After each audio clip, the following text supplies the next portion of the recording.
கடன் கண்ணுக்கு தெரியாத பாரம். பெரியவர்கள் மட்டுமல்ல, சிங்கப்பூரில் பல இளையர்களும் இதை சுமக்கின்றனர். கல்வி கடன் ஒரு புறம், பொருள்களை வாங்கி தவணை முறையில் பணம் செலுத்தும் திட்டங்கள் மறுபுறம். நீண்டகால விளைவுகளை பற்றி யோசிக்காமல் இப்படி பல வழிகளிலும் இளையர்கள் கடனில் விழுகின்றனர். ஏன் இந்த நிலை? இதிலிருந்து விடுபட முடியுமா?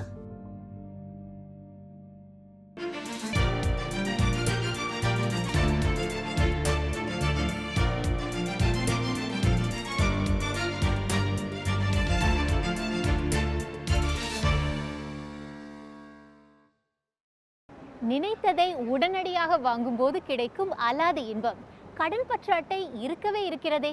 அதை பயன்படுத்துவதற்கு யாரையும் கேட்க தேவையில்லை. சுதந்திரமாக செலவழிக்கலாம் என பல இளையர்கள் கருதக்கூடும். ஆனால் பயன்படுத்திய பின் அதற்கு பெரும் விலை கொடுக்க வேண்டும் என்பதை அவர்கள் உணர்வதில்லை. கடன் பற்று அட்டை, கல்வி கடன், பிடித்ததை உடனடியாக வாங்கிவிடும் பழக்கம், இவையெல்லாம் ஒரு தலைமுறையையே கடன் எனும் வலையில் சிக்க வைக்கக்கூடும். நிதி நிர்வாகம் பற்றி தெரியாததால் இந்த நிலையா? அல்லது அதைவிட பெரிய பிரச்சனை ஏதும் உள்ளதா? ஏன் இளையர்கள் கடன் தொல்லையில் சிக்கி தவிக்கின்றனர்? வேலையில் சேரும்போதே கல்வி கடன் சுமை. சிங்கப்பூர் இளையர்களில் பலரின் கதை இது. சம்பாதிக்க ஆரம்பித்த பிறகும் அதிகம் சேமிக்க முடிவதில்லை. அதனால் வீடு வாங்குவது போன்ற நீண்டகால திட்டங்களையும் தள்ளி போடும் நிலை ஏற்படலாம். சிங்கப்பூர் இளையர்களில் கூடுதலானோர் இப்போது கடனால் அவதிப்படுகின்றனர். 21 வயதுக்கும் 29 வயதுக்கும் இடைப்பட்டவர்கள். இந்த வயதினர் கொண்டிருக்கும் பாதுகாப்பற்ற கடன்களின் அளவு 2023 15 விழுக்காடு கூடியது. ஒருவரின் சராசரி கடன் சுமார் 4200 வெள்ளியாக இருந்தது. கல்வி மட்டுமல்ல, அதிக விலையுள்ள பொருளை வாங்கவோ அல்லது திடீர் செலவுகளை சமாளிக்கவோ கடன் வாங்குவதில் தவறில்லை எனும் எண்ணம் நம் இளையர்களுக்கு உள்ளதா? இப்போ நான் யூனிவர்சிட்டி 2021 படிக்க ஆரம்பித்தேன். ஸோ எப்படின்னா எங்கள் அம்மா அப்பா ஃபீஸ் கட்டுறது மூலமாக அது கொஞ்சம் விலையாக இருந்துச்சு. ஸோ நாங்கள் என்ன பண்ணோன்னா லோன் மூலமாக கட்டினா ஈஸியாக இருக்கும் நம்மளுக்கு தோணுச்சு. ஏன்னா ஸ்டூடெண்ட் லோன் யூனிவர்சிட்டிக்கு எப்படி வேலை செய்யும்னா, ஃபீஸ் 6000 வச்சுக்கோங்க. அதில் ஒரு 3/4 பே பண்ணிவிட்டு நம்ம வெறும் ஒரு 700 இல்லை 500 பே பண்ணுற மாதிரி ஒரு கட்டாயம் நம்மளுக்கு வரும். ஸோ அந்த ஆப்ஷன் மூலமாக எடுத்தோன்னா நம்மளுக்கு அது இன்னும் ஈஸியாக இருக்கும்னு தோணுச்சு. கிராஜுவேஷன் ஆனதுக்கப்புறம் எனக்கு எப்போ வேலை கிடைக்குதோ அப்போவே அந்த பேங்க் கன்சிடர் பண்ணோம். ஓகே, இவனுக்கு வேலை கிடச்சிருச்சு, மாதம் 100 வெள்ளி டிடாக்ட் பண்ணிக்கிட்டே இருக்கணும். ஸோ மாதம் அவங்க 100 வெள்ளி டிடாக்ட் பண்ணுவாங்க. அதுக்கப்புறம் 1000 வெள்ளியாக டிடாக்ட் பண்ணுவாங்க. படிக்கிறப்ப எப்போவுமே நான் யோசிப்பேன், இல்லை வேலை செய்யும் போது இந்த லோனை நம்ம கட்டணும், இது எப்படி கட்டலாம், இல்லை எவ்வளோ வருஷம் கழித்து இந்த லோன் எனக்கு தீந்துடும். ஏன்னா நம்ம நடைமுறையை பார்க்கணும். இந்த ஸ்டூடெண்ட் லோன் மட்டும் என்னோடய லோனாக இருக்க போகிறது இல்லை. HDB லோன் இருக்குது, இப்போ நான் கார் வாங்குறேன்னா கார் லோன் இருக்குது, எதுக்கோ லோன் இருக்குது நம்ம வேலை செய்யும் போது. ஸோ அது ஒரு எளிமையான ப்ரொசஸே கிடையாதுன்னு நான் நினைக்கிறேன். ஸோ அதை பற்றி நான் யோசிக்கும் போது நான் எப்போவுமே இதை எழுதுவேன், ஒரு பிளானாக நான் எழுதுவேன். ஓகே, இப்போ வேலை ஆரம்பிச்சதுலேருந்து ஒவ்வொரு மாதத்துக்கும் எவ்வளோ காசு நான் ஒதுக்கி வைக்க போகிறேன் லோனுக்காக, எத்தனை வருஷத்துக்கு அப்புறம் இந்த லோனை நான் மொத்தமாக அடைக்கலான்னு பிளான் வச்சுருக்கேன். அந்த மாதிரி நான் எப்போவுமே எழுதி வச்சுருப்பேன். ஸோ அப்பப்போ அந்த லோன் விஷயம் என் மனசில் வரும்போது அந்த பிளானை நான் பார்ப்பேன். ஸோ இப்படி தான் நான் என்னோடய ஸ்ட்ரெஸ் அண்ட் என்சைட்டியோட டீல் பண்ணுவேன். கடன் என்பது ஒரு நிதிச்சுமை மட்டுமல்ல, மனத்தளவில் ஒருவரை பெரிதும் பாதிக்கக்கூடிய ஒன்று. தனிநபர் கடன், இதன் வழி சீக்கிரமாக பணத்தை பெற்றுக்கொள்ள முடியும். அவசர தேவைகளுக்கு இந்த கடனை பலரும் நாடுவதுண்டு. ஆனால் வட்டியோ மிகவும் அதிகம்.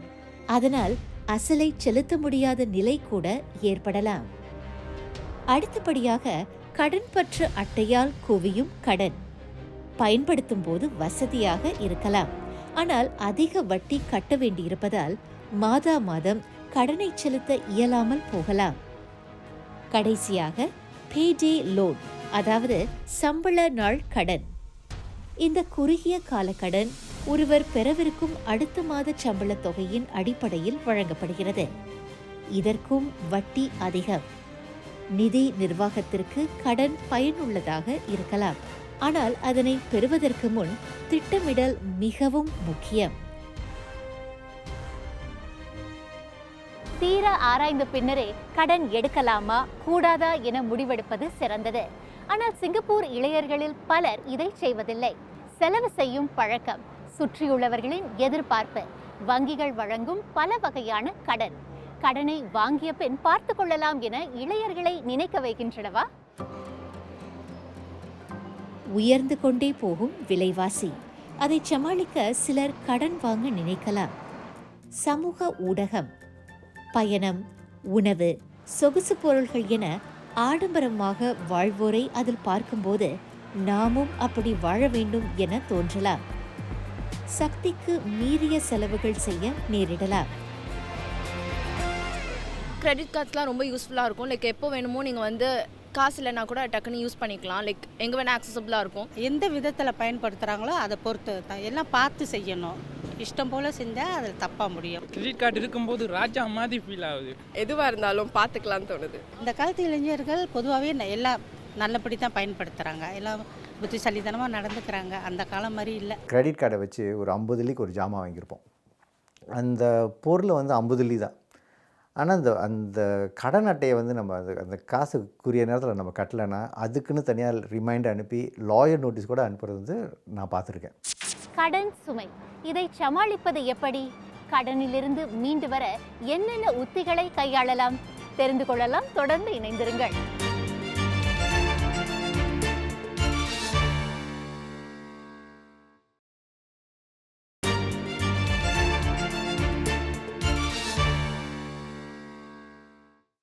வீடு வாங்குவது, இது நம்மில் பலருக்கும் ஒரு முக்கிய கனவாக இருக்கும். தற்போதுள்ள வீட்டு விலைகளை பார்த்தால் கனவு நனவாகுமா எனும் கேள்வி மனத்தில் எழதான் செய்யும். வீட்டுக்கடன் கை கொடுக்க கூடும். அதை பெறுவதற்கு முன் நன்கு ஆராய வேண்டும். வீட்டுக்கடன் இது வழக்கமானதுதான். சிங்கப்பூரில் 80 விழுக்காட்டுக்கும் கூடுதலான குடும்பங்களுக்கு சொந்த வீடு உள்ளது. பெரும்பாலான குடும்பங்கள் கடன் பெற்றுதான் வீடு வாங்குகின்றன. வீட்டுக்கடனை திரும்ப தருவதற்கான கால அவகாசம் சுமார் 25 ஆண்டுகள். கடனை பொறுத்து வட்டி விகிதம் 1.2 விழுக்காட்டிலிருந்து 2.6 விழுக்காடு வரை இருக்கலாம். வீடமைப்பு வளர்ச்சி கழகம் வழங்கும் கடன் முதல் முறை வீடு வாங்குவோருக்கும் குறைந்த வருமான குடும்பங்களுக்கும் உதவியாக உள்ளது. தனியார் வீடு, அதாவது கூட்டுரிமை வீடு, தரை வீடு என வரும்போது வங்கியிடம் வீட்டுக்கடனை பெற நேரிடும். அவற்றுக்கான விதிமுறைகளும் நிபந்தனைகளும் மாறுபடும். எந்த வகை கடனை பெறுவது என்பதை தீர்மானிப்பதற்கு முன் எவற்றையெல்லாம் புரிந்து கொள்வது அவசியம். முதல் முறையாக வீடு வாங்குபவர்களுக்கு வந்து ஹெச்டிபி லோன்னு சொல்லிட்டு ஹெச்டிபிலேயே ஒரு லோன் கொடுக்குறாங்க.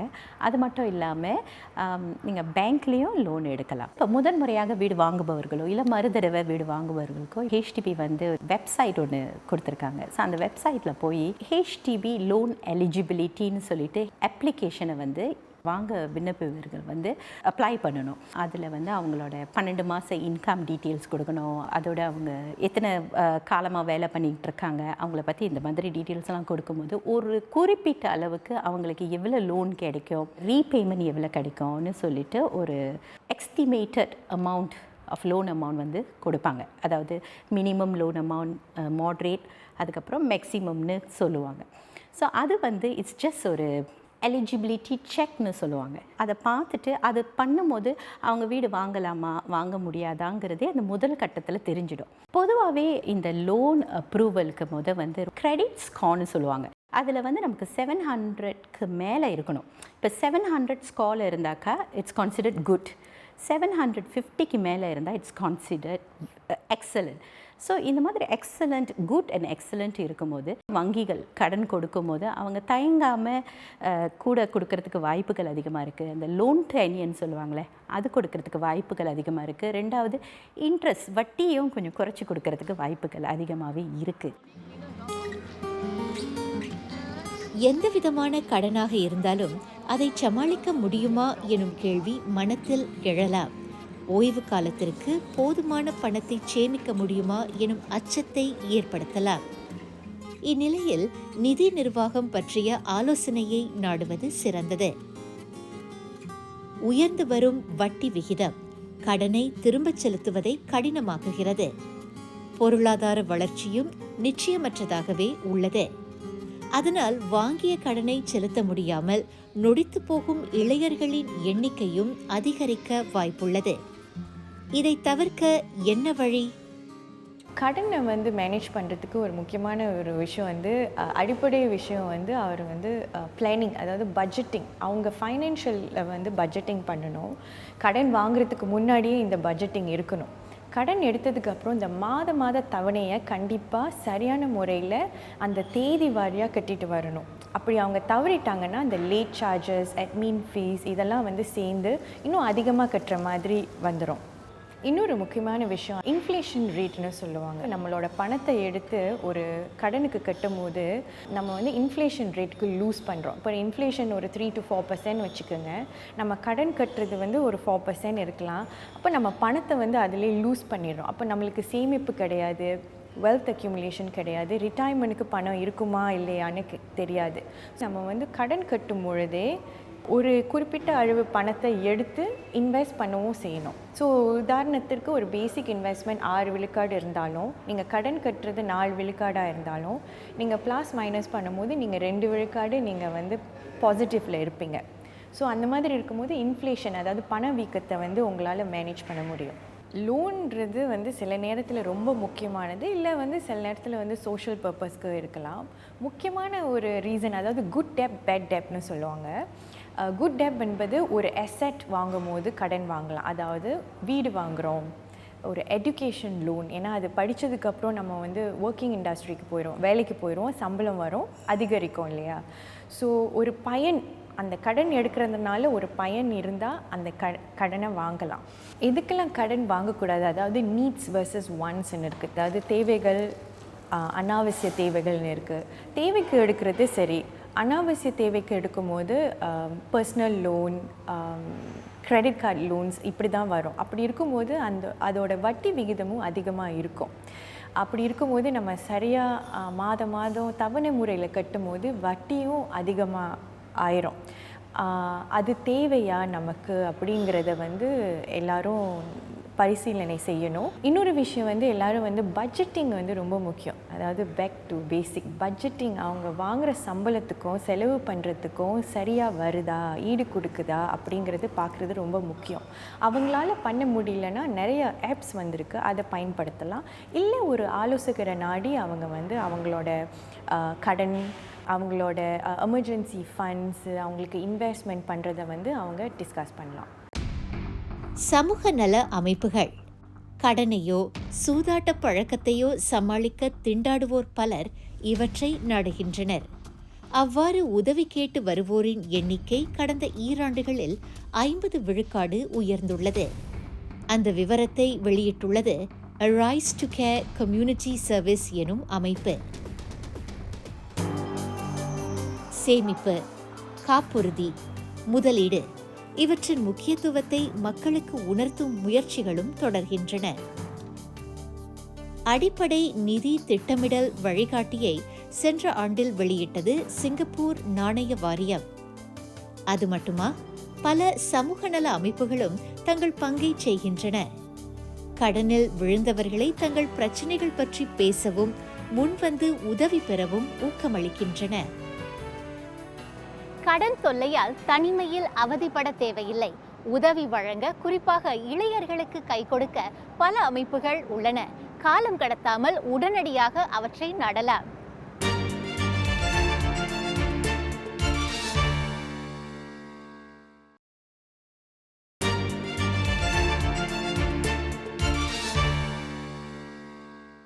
வங்கி கடன், இதை பெறுவதற்கு யார் தகுதி பெறலாம் என்பதை வங்கிகள் எப்படி முடிவு செய்கின்றன? விண்ணப்பித்தால் மட்டும் உடனடியாக கடன் கிடைத்துவிடாது.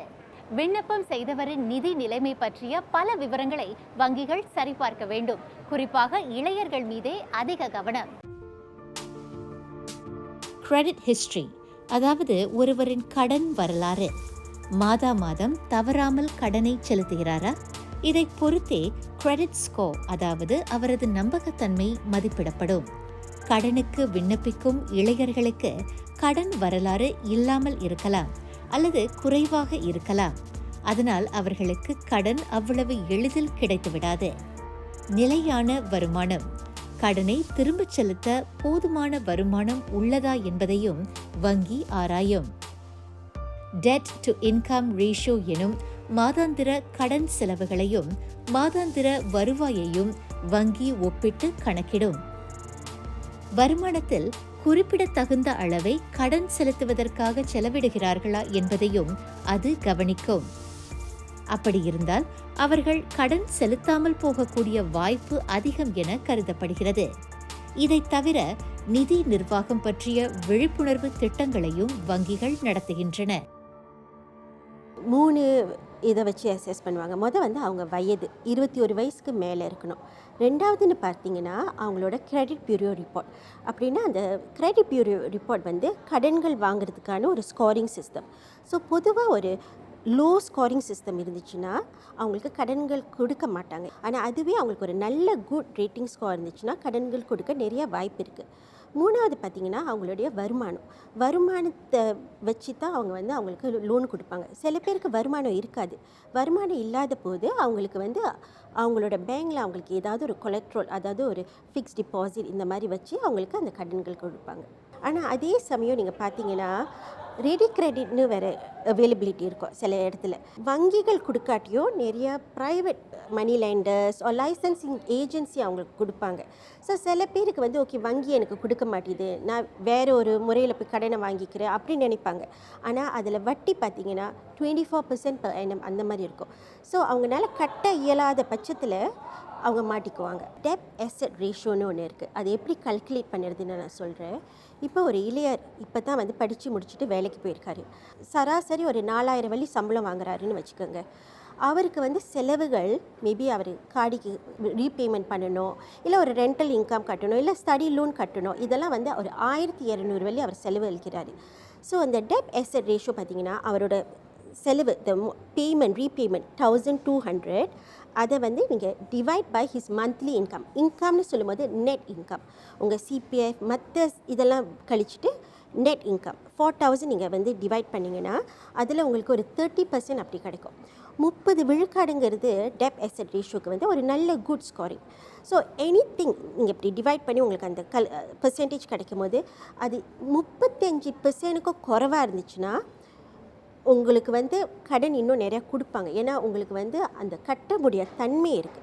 55% கன்சோலிடேஷன் ரேட். அப்படின்னா இப்போ ஒரு ஆள் 10,000 வழி வச்சுருக்காங்கன்னா 5500 வழி வரைக்கும் அவங்களுக்கு அந்த டெப்ஸ் ரீபேமெண்ட் பண்ணக்கூடிய சக்தி இருக்கும்னு சொல்லுவாங்க. அந்த அளவுக்கு போகாமல் இப்போ நீங்கள் என்றைக்குமே ஒரு உங்களோட இன்கமில் 20 to 30% நீங்கள் சேவிங்ஸில் வச்சிடணும். மற்றது உங்கள் செலவுகளாக இருக்கலாம். அதை தவிர்த்து ஒரு 5% அது இன்வெஸ்ட்மெண்ட் இந்த மாதிரி இருக்கணும். அப்போ தான் உங்களுக்கு ஒரு ஹெல்த்தி ரேஷியோ வரும். பலதரப்பட்ட கடன்களை சமாளிக்க முடியாமல் தவிப்போருக்கு மேலும் ஒரு வழி உள்ளது. டெட் கன்சாலிடேஷன், அதாவது அனைத்து கடன்களையும் ஒருங்கிணைப்பது.